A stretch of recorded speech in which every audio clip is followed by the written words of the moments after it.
Since I've been posting on here, I've really tried to file the Charlie Kirk assassination case the way that the feds and law enforcement were presenting it at face value.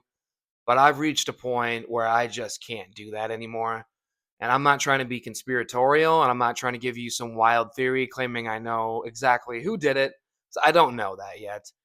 But what I do know right now is what they're telling us does not add up at all. And I want to walk through why. I want to explain the text messages, the destroyed note, the old man George Zinn, and now this miracle bullet story they're giving us. It's all too neat, it's all too clean, and at the same time, it's just completely unbelievable. I want to start with the text messages that I've read on the channel. The suspect, Tyler Robinson, in the aftermath of the shooting, supposedly sends his roommate these confessions over text message that check every single box investigators could possibly want. He says that it was me. He apologizes. He explains why he did it. He says that Charlie Kirk was full of hate. Some hate you just can't negotiate out. He mentions the rifle that he used to do it. He mentions having a drop point for the rifle. He mentions planning it for over a week. He says when the roommate asked him about the old man, he said, I thought the old man got arrested. He said, no, that was some crazy old guy. I don't even know who that is. And then he says he's going to take all this to the grave and that he didn't want to get the roommate, the person he was in a relationship with, he didn't want to get them involved, he says, but then he texts them exactly every single piece of evidence and gets them involved and then just says, hey, delete these messages, by the way. Do you see the problem here? He literally dumps every detail that implicates him in writing in real time. He's supposed to be on the run and he's able to send off these paragraphs while also like looking up information about the shooting, like he knew where police were at. He knew about this old guy. He knew all this information, and he's supposedly going to be on the run. He narrates the entire crime step by step in text messages, and then just adds a little "oops, delete this." By the way, at the end, don't talk to anyone. It's way too perfect. It's literally like the FBI sat down and said, "Okay, what would be our dream confession we would like to see on this phone?" And that's miraculously what came out. And then in the text messages, he mentions this note to the roommate that flat out says, I had the opportunity to kill Charlie Kirk and I'm taking the chance, or I took the chance. Supposedly left it under his roommate's keyboard. Oh, that's gone now, by the way. The note is destroyed. Supposedly. We're just supposed to trust that the most damning piece of evidence in this, it did exist. We can confirm that. We can't explain exactly why. There's forensics involved. But we're never going to be able to see this though because it's gone. And then probably the weirdest piece in this whole story, the old man George Zinn, who I've also talked about on here, right after the shooting, he just jumps up and takes responsibility. I'm the shooter. I did it. I'm the guy. I don't have a gun with me, but I did it. Shoot me. Shoot me instead.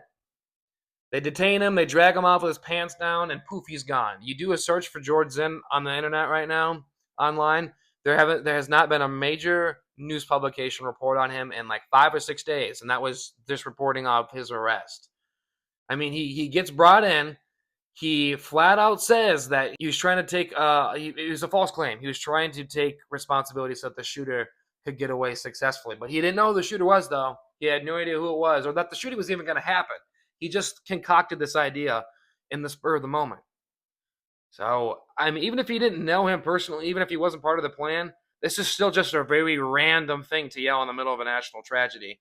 You think they would want to get some hard evidence here instead of just brushing it off and just saying, "Oh, trust me, he's not connected." Where is any proof at all that there's no connection? You can't just brush him off and haul him off to prison and we're never going to hear from him again. That doesn't sit right with me. And then now, according to Andrew Colvett, a spokesperson and an executive producer for the Charlie Kirk Show and Turning Point USA, and a post that he made online, he attributes this to Charlie Kirk's surgeon and basically says that the reason there was no exit wound is because the bullet miraculously never exited his body. And the reason is because of his bone density. The surgeon, I talked to him, he said that Charlie Kirk's neck was made of steel. His C3 vertebrae was just Christ-like. And it's just like, are we doing a medical report here or some kind of like Marvel origin story? What is this? We're turning in this to another JFK magic bullet conspiracy mixed with like some QAnon twist to it. Who is the surgeon? Can we get some forensics from this guy instead of this Wizard of Oz story? What is this? So that's where I'm at right now. I'm not saying I know what really happened. I'm not saying I have the answer. It was this group or it was that group. I don't know that yet. But what I do know right now is that the official narrative just doesn't make any sense, no matter how hard you try to make it make sense. These text messages he sent are way too perfect, and the notes destroyed, and the old man who confesses to creating a diversion so that the shooter can get away. He's gonna be disappeared. You're never gonna hear from him again. He's in prison. And now they're pushing some miracle bullet story instead of hard forensics. It's all BS, in my opinion. I can't follow it straight anymore. And this story is far from over, but we should start asking a lot more questions before we just accept this shit that they're feeding us as the truth.